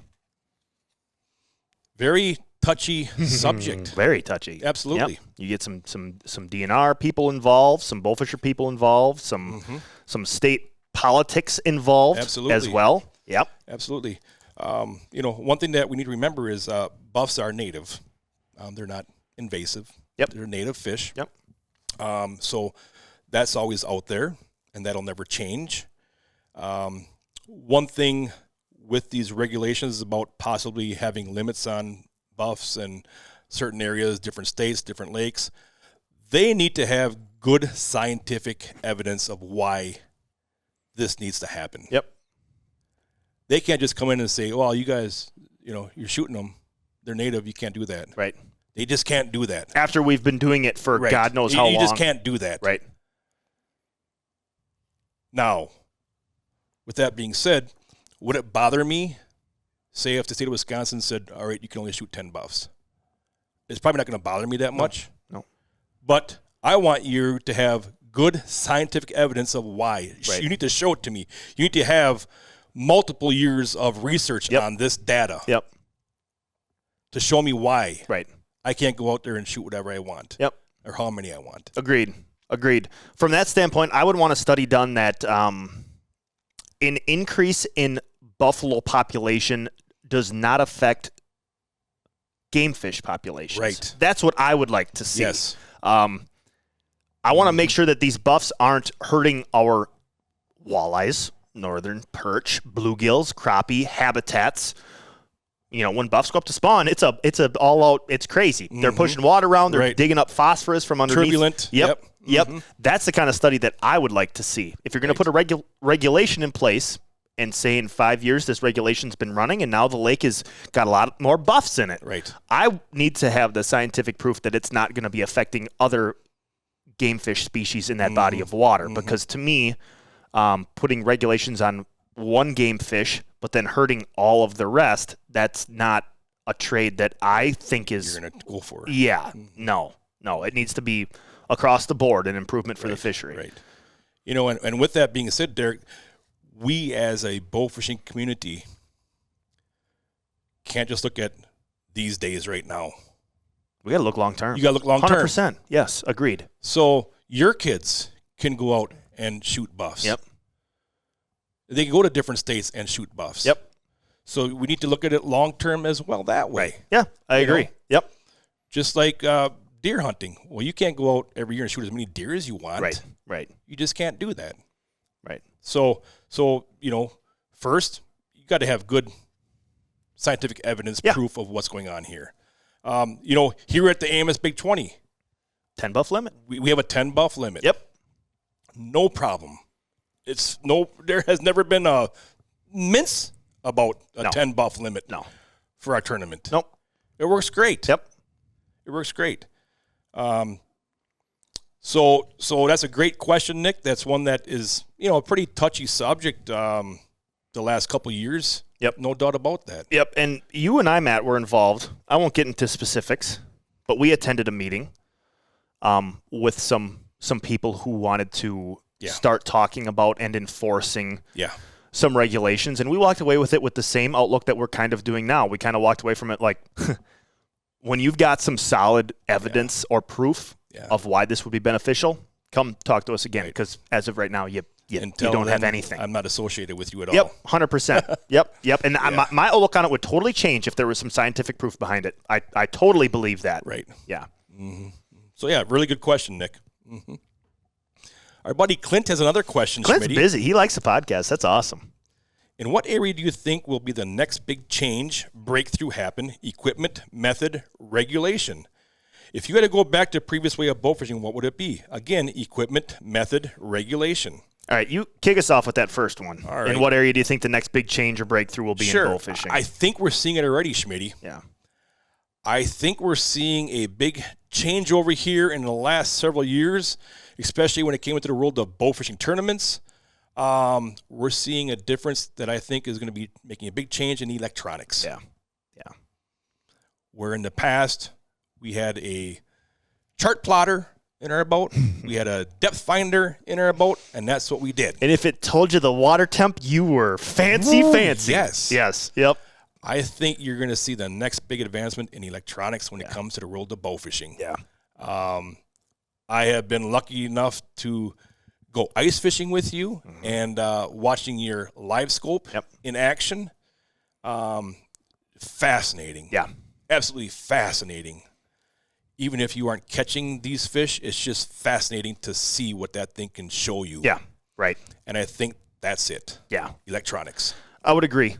Like you just said, LiveScope has completely changed the way I fish, open water and ice fishing. The amount of information that you can tell, not even just like, oh, there's a fish, let's cast 20 feet this way. Right. But what you're seeing, oh, there's a weed line out here. Oh, look, here's a hump. Here's a rock hump out in 25 feet of water. It comes up to 15. It's on no maps. Right. I just found this. Like, no one knows about it unless they have a LiveScope unit or something that can read that for them. And it's not a perfect segue. You can't use it in the same way of open water fishing as you can bow fishing. Right. You can't see a fish 10 feet that way, 8 feet down and shoot draw it. and shoot, right. Yeah. But there's going to be some guys that are going to figure out some way to do this. Absolutely. I've even thought, I've never done it, but the LiveScope transducer from seeing mine. I've got an LVS 32, which is actually the outdated transducer now. They've got a 34 and I believe a 62 or something now, which are even better than what I have. But when you have it in forward mode, Matt, it's facing forward, and you're panning out in front of you. You can look out 80 feet, okay? Then when you make it, remember whenever I do it, you make it tick it down once, and now you're in down mode, and you can see directly beneath you out to, it depends on how deep you are, but you could see 12 feet on either side of your lure right under you. If you take that transducer, Matt, so you've got forward mode this way, down mode this way, and you take that transducer and you put it up this way, it's called perspective mode. Now, what that does is it reads a flat layout out in front of you like this. Guys use it. I've seen it for, I don't know what it was down south, but they could see, I think it was maybe like tilapia beds. Oh. And they could stay 100 feet from a tilapia bed, not spook the fish, and get up and cast on them. Really? And I've always thought you've got that perspective mode running in the front of your boat. You can see 100 feet in front of you at all times. You get 100 feet notice if there's a carp in front of you. That could be right. And I'm not saying that works. I've never done it, but I've often thought of that. Yeah. But I do think that the live scope advancements with forward-facing sonar could change the game a little bit in the next couple of years. If nothing else, there'll be some guys who figure out a way to use it to their advantage. Right. Yeah. Mm-hmm. Yep. And that's an interesting point, Matt. I saw an article the other day. I think I saw a tournament down south, a bass fishing tournament. They were talking about enforcing a rule. I don't know how. I've seen a lot of And it was like this. they were going to put you can't use live scope in 20-plus feet of water. Like they were going to put a cutoff on that. How that would be policed, I have no idea. But that's also kind of a hotbed of topic is people kind of getting antsy about guys using live scope, getting too good at it type of deal. You know, to me, it's no different than when compound boas came out. Yeah, right. You know?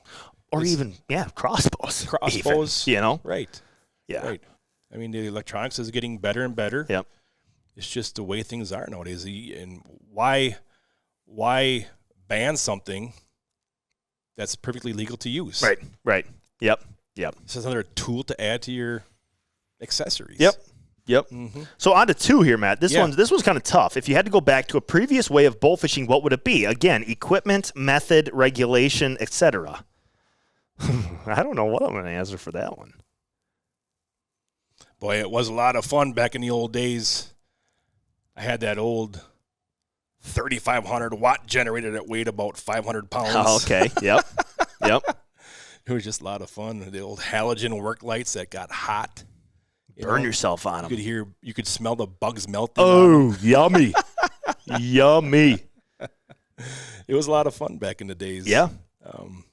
There definitely wasn't as many people on the water as there is nowadays. Oh, good point. You never saw you hardly ever saw bowfishing boats heading to the water at dusk. Right. You know, or towards evening and stuff. You never saw that. Yep. You know, it was just a lot of fun back in the day. I don't really I'm still bowfishing, I think, the same way I did back then as I do now. Sure. Majority of the time was with the trolling motor. Mm-hmm. You know? Yep. I kind of stayed with that because that's what I ever really started with, and I Sure. just liked that method, and I got used to that method. Yeah. Mm-hmm. I would say going off of that point, that's a good point, Matt. I would like to go back 20 years ago. There were retrievers out. Mm-hmm. I mean, 20 years ago, what model is that? I mean, we're 310s. Were the 310s 20 years ago? Oh, yeah. Okay. All right. Yeah. So you've got operational equipment. Yep. The 310 gets the job done. Mm-hmm. But then my favorite aspect of it would be lack of people. Right. That would be an interesting. I never thought of that. Yep. But like going to shoot a lake during the buff spawn and it's like only you. That would be cool to see instead of pulling in and hoping you get a spot at the boat launch. Yeah.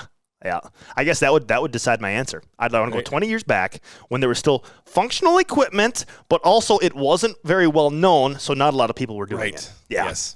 Yep. Next question here, Debo Fisher. He wants us to comment on how to get and keep kids in the sport. Great question, because we say it all the time.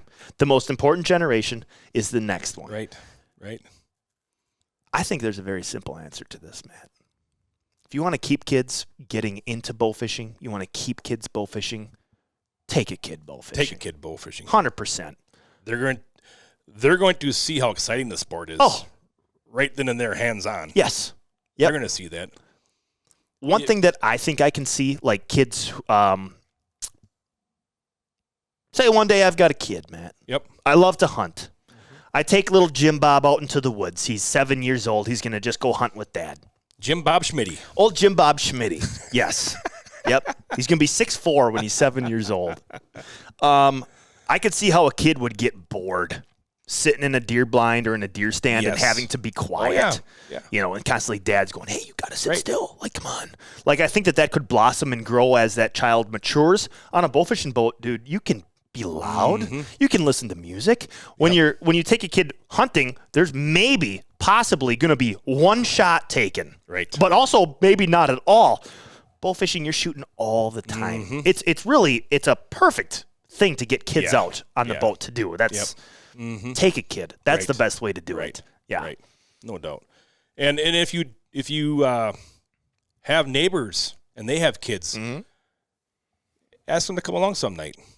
Yeah. Or take them to a youth bowfishing tournament. Yep. Somewhere. Yep. You know. Yep. Get them out in the water. Yeah. Yeah. They're going to go and tell kids at their school what happened, and they're going to get more involved. Oh, 100%. You're the coolest kid on the block when you go into school the next day and you've got a picture of a big old fish you just shot. Yeah. 100%. Right. Yeah. Yeah. One thing I see sometimes, Matt, I'm part of all these different, there's like a Wisconsin bowfishing page, and I'm part of these bowfishing pages on Facebook. Something that just warms my heart. Oh, no. Okay? It just makes my heart flutter a little bit. You'll see somebody make a post on there. Hey, me and my kid are up here for 3 days. Yeah. We love to bowfish. If anyone would like to take us out, we'd love to pitch in for money and gas. And you know what is beautiful? The comments are always full with people saying, hey, dude, PM me. Yeah. Let's do it. It's like, oh, that's amazing. Yep. That's nice stuff. Beautiful. Yeah. That's beautiful. You do not have that with hunting. Not nearly as much. People are a lot more secretive with that stuff. Right. Even with fishing itself. I think bowfishing is the best as far as the community is so, welcoming. They want the community to grow. Right. So. Right. All right, moving on, we got Haley Slater. What's y'all's favorite fish to shoot and why? Oh, Haley. Yep, had her on a pod here a couple episodes just had ago. Their tournament down there on Possum Kingdom. Possum Kingdom, that's right. Yep. I'm going to let you answer this one first. Oh, all right. What's y'all's favorite fish to shoot and why? We should answer this in Southern accents, too. No, I'm not going to. It was between two fish, Matt. Would you like to guess what my two fish that I was stuck between were? No, go ahead. I kind of got an idea. Okay, all right. The two that I was trying to choose between were big heads and buffs. Okay. Those were my two. Yep. The big head aspect of things to me is fascinating because of the way that you do it. The aspect of being pitch black, using your spec ops light, flashes. Oh my gosh. Okay, we just saw one over here. Okay, let's sneak up on him. And you draw back, and when you hit that light, you hope the fish is still there. It might not be. Right. You got to be quiet. Yeah. It's like you're hunting them, Mm-hmm. I love the big heads because of the way you shoot them. The style. I love the buffs because of what they are doing when you get to shoot them. Mm-hmm. And so between those two, I would have to go with buffs. I know that's probably a very popular answer, but to me, there is nothing more thrilling than sitting on the boat and you are stuck in the middle of 6 different pods exploding. There could be a 50-pound fish in the middle of them, and they're going nuts. Mm-hmm. That excitement level, and especially you doing it in the daytime, it's so cool to see that. Yeah. Just with how tenacious that spawn can be when you hit it right, my answer would have to be buffs. Okay. Yep. I like that. I like that. Mine. You've got more to choose from. You've shot more than. Mine has kind of changed here lately. I'm going to pinpoint mine down to smallmouth buffs. Oh, okay. Okay. Gotcha. Not spawning. Okay. Just regular smallmouth buffs. Okay. Texas. Oh. Those things are so freakish looking. Mm-hmm. Alien looking. Tiny little head. Yeah. Big hump. Thicker than you can imagine. And power. Yeah. Yep. Strong. I mean, it's like a freaking garbage truck taking off when you hit them. I mean, it's like, whoa. Yeah. Yep. Oh, those things are just absolutely crazy. Yeah. Freakish looking. Yeah. And man, oh man, are they a freaking tussle. Oh. 2018? So, yeah. Was that the year that we went down there? Yeah. Shot buffs? Mm-hmm. The first one we got in the boat, it looked like someone shoved a a basketball inflator that you use to pump. It looked like someone shoved the needle. Yep. Oh, I'm knocking old Carpy down over here by slamming the table. It's like someone shoved a needle into that carp and it just looked like a bodybuilder. Yeah. You could, and even seeing him swim in the water, right. It's like they're having trouble swimming. Yeah. They're so big and stiff. Yeah. And they look like they're about 15 pounds. When you shoot it, they're 15 to 20 pounds, and you get in and they're actually like 40. Yeah. Yeah. Oh, they're just powerful. Yep. Powerful fish. And I wish I could do it more, is to chase smallmouth buffs. Sure. Yep. And then, I'm not going to lie, Schmitty, number 2 is right here. Really? Oh, reliable. Big old commons. Yeah. big old common. I'm talking tanker commons. Yeah. 42.5 pound commons. He is getting nervous. He just fell over there. I just think it's so cool to shoot these guys right here because everybody else is chasing them. Yeah, right. Everyone's chasing them, and for you to shoot fish in the high 30s and 40s out of fish that have been chased for years and years. Right. And I just think a common is such a cool looking fish. Yeah. That gold, you know. Yeah. I love the back dorsal fins on them. Yeah. They're just really cool looking. Yeah. Yeah, they are neat. Yeah. We shot that one the other night. He had some strange stuff going on with his dorsal. Remember that one? Huge, yeah. It was all Absolutely it was like it was arched. ginormous. It's like it was arched a little bit. One of the fish we shot the other night was either hit by a prop or something. Yeah. It had that crooked back to Yep. it. Yeah. Yep. It looked a little goofy. Yeah. Yep. So it's kind of changed a little bit. I still like big heads and stuff. Right. Still like I'm actually surprised that it wasn't big heads, to be honest with you. Them big old smallmouth bobsteak, and wow. Yeah. They are a tank. Yeah. They are a tank. Yep. Next one here from Bowfish Freak. These are, yep. How are the AMS boys shooting buffs with a troller boat? That was his question. Yeah. That's all I ever did. That's how I learned. That's how I did it. You just learned to do it, man. I It's- don't think it's that difficult. I don't either. You know? To me, that's the only way to do it. Yes, exactly. Yep. That's the only way to do it. Yep. You got to be quiet, especially when they're spawning. You want to sneak up on them. Right. Sit still. 2016 BAA Worlds, Kentucky. We won that. Yep. 804 pounds. And I remember we were sitting there at weigh-ins. We were parked off to the side. We had our fish covered up a little bit there. And I remember somebody come over here and looking at our boat and lifted up that carpet, and they saw our fish, and they're like, how do you do that in a trolling motor boat? He was shocked. I was like, what do you mean? Yeah. To me, it's easier. Yeah, you even say that now. I'm not even working hard to get right, these fish. Right, yeah, yep. It's easy. Yep. And I don't want the fish that I'm chasing, especially big fish that are spawning, I don't want to scare them. Right. I don't want them to know that I'm there. Yep. Just like a big deer, you're going in quiet. Oh, yeah, 100%. You're stealthy. Yep. I like to be stealthy when I'm going after a big fish. I'm stealthy. I don't want them to know that I'm there. I don't want them to make a lot of noise. I don't want a fan. I want to be able to turn and stop whenever I want. You know, it's just, that's just the way I've ever done it. Yeah. Yep. And I think it's the best way to do it. Agreed. I'd sooner do that than running it with a fan. Yeah. Yep. You know, I mean, how many times, man, have we been in a buff spawn and we get into a little area? we just sit. We just sit. Yeah. The troller's not running at all, No. and we are trying to be as quiet as we possibly can. I like it when they come to you, like, oh, it's getting closer. Yep. Look at, oh, there they are. Yep. You raise that boat and they go back down to you. All of a sudden they splash literally like Right there. right alongside the boat. Yep. Yep. Yeah. Yep. That's cool stuff. Yep. So yeah, I've just always done it with a troller. Right. It's easy. To me, it's easy. Right. Yeah.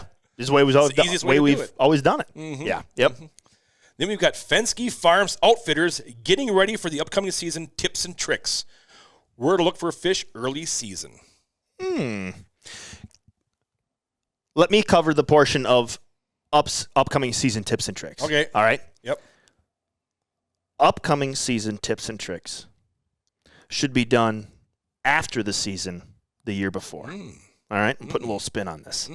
For example, right now, we're shooting fish and we're dealing with trolling motor issues. We've got to get new batteries. Those are all things that we probably should have done last year when we put the boat away. Yep. We knew we had some things that we had to fix. 5 months go by, you forget about them. And then we talk about them in the podcast saying, make sure you get your boat ready. Yep, exactly. My early season tips and tricks, try to have not a lot of surprises when you get onto the water the first time. Have everything ready to rock and roll from the year before. It's fantastic when you can roll into something, whether it be hunting, fishing, bow fishing, and you go to start fresh for the new season and everything is organized from the year before. It's ready for you to just go, turnkey ready to rock and roll. Yep. If I had to take that into something that you could early season tips and tricks, we kind of covered it, especially early season up here, colder water, as far as what to look for and everything. Another thing that I think gets overlooked, and this just might be a little bit of how I think of things. I love a clean and organized boat. You know, you know where stuff is when you got it. Exactly. Oh, where's the scale? Oh, it's right there. Yeah. Right underneath that step where it's always been. Yep. We know exactly where it is. This past week, I wanted to get a tote for us to put our backpacks and stuff in so they're not laying on the floor of the boat getting wet and whatnot. That little bit of organization, that little bit of time that things can save you can be huge. Yep. Right. It doesn't seem like a lot, but it can just make your night go a lot smoother. You always know where something is. The boat is clean. You've got space. Whether it be, as effective as you shot that big fish the other night, you said, all right, Derrick, I need a backup. I backed down into the pit, so you had ample room to bring that fish around, and I shot that fish to get a backup in them. Instead of everyone crowded up on the deck and the fish is going everywhere. Try to have some kind of systems in place with different situations that you might run into. Right. I mean, even as far as who backs the boat in, who always puts the boat plug in, who takes the ratchet straps off the boat, all stuff that's not necessarily bow fishing, but it is bow fishing. It's all part of it, just to make everything kind of go as seamless as possible. Get on the water, easy peasy. Let's go shoot some fishkies. Yep. And when you have that process down, to me, you're so much more likely to want to go and try a different boat landing or go again next week. When everything runs super smooth, you're confident in it. It just builds you up as far as wanting to keep out and do it some more. Yep, absolutely. So that's my answer. One thing, that's a good answer. One thing that I like to also do is, we all got our bow fishing arrows that we have from last year. They're all sitting out there. They've been in water and stuff. They get a little rusted, a little corroded. Those tips and stuff like that there. Squirt a little WD-40 on them so they're nice and easy again. Yep. Nice and easy to get off. Waxing your bowstring. 100%. Wax that baby up a lot. You always see those old ones where they're all half frayed and all that stuff there. Yep. Either get new ones or wax them babies up. And then where to look for fish early season. I love feeder creeks. Yeah. I love feeder creeks, mouth of bays, mouth of coves, rivers, river mouths are a great area. Wherever there's that flow, that fresh flow coming in. One thing that I found very interesting there, Nate, Derrick, and we commented on it a couple times, is we would get to like the mouth of that bay, mouth of that river that was running in. Yep. And there was carp there. Yep. It's going to be so better up inside this Yes. creek. Yep. Up inside there. We'd go up inside there. What do we see? Northerns, walleyes, and bass. Yes. No carp at all. Yes. Yep. Come back out. There is a carp Yep. and no game fish. Yep. Went back onto a flat. Looked beautiful. 100% looked amazing. Looked beautiful. Yep. All game fish. We saw some big walleyes. Oh, my God, Big yeah. bass. Big northerns. Northerns. No carp. Yeah. Yep. I like flow this time of year. I like flow. Current. Those fish love that fresh oxygen. Yep. They've been starved of it for a long time, especially up here. Mm-hmm. Yeah. Mm-hmm. Yep. And, early season somewhere else might be a lot different. I do like to look at weed lines. Sure. Shorelines that have weeds on them and cattails and stuff like that. I think cattails hold heat. So I think a lot of those fish are in those cattails. And cattails are great because you can see the fish are in those. Oh, yeah. Without even seeing the fish. It's a dead giveaway. And you can hear them. It's not like a freaking grizzly bear back and forth. Yes. Yep. Those cattails are just flip-flopping back and forth. Yep. I like going along vegetation. Yeah. Shorelines. Covering ground, man. Covering ground. But to me, this time of year, current and flow is where it's at. Yeah. Yep. Great answer. One thing I want to point out, Matt, that mouth of that little creek going back in there. Big fish spot. Yeah. And that seems to be almost year-round to me. Yeah. You get into those mouths of that, those big fish are not always necessarily buried up shallow.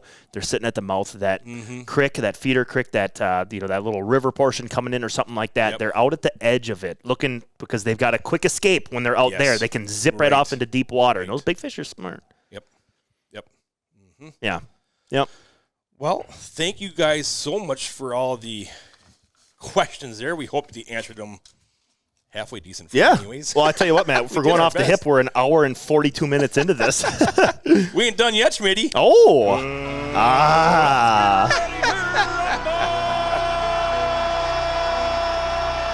Get ready for Fish That You Wish. This fish comes to us from the state known for cheesesteak sandwich and Chocolate Town, USA. Oh.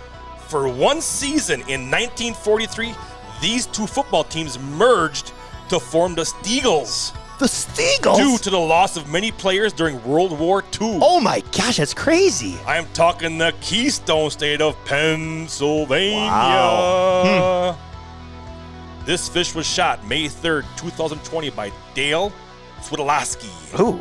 With a length of 53 inches and a girth of 32 inches, this giant grass carp tipped the scales at a hefty 67 pounds, 6.4 ounces, making it the BAA Pennsylvania state record. Wow. That's a tank right there. And That's a fish you wish you shot. Out of Pennsylvania. Yes. I had no idea about the Steagles. Steagles. Did you know No. that? That's crazy. The Steagles. The Philip-Pittsburgh Steagles. Interesting. That's a good one. We're always learning things on the Bowfishing Buzz. Yep. That's right. Oh, Schmitty. We looking fine up here today. Oh, 100%. With our Bowfishing Buzz leather patch hats from InDesigns. Love them. Episode 98 of the Bowfishing Buzz Q&A segment. Absolutely. In the books. Brought to you by AMS Bowfishing and Megamouth Bowfishing as well. Our fantastic sponsors, Efficiency Bowfishing Lights by Outdoor Innovations USA, and Designs Leatherwork and Embroidery, and our brand new sponsor, Painted Arrow. Fantastic. Yes. Thank you so much. Well, we hope you enjoyed this podcast. Coming back in a couple weeks, we'll be talking to you in your ears for the Bowfishing Buzzcast studio right here. We love it. We hope you love it. Bringing you some stories and tales. Absolutely. And hopefully a little bit of bowfishing knowledge. Yes, absolutely. Yep. So from all of us here at AMS Bowfishing and Megamouth Bowfishing as well. We wish you the best of luck. And remember, aim low. Think big. Thanks for listening, guys.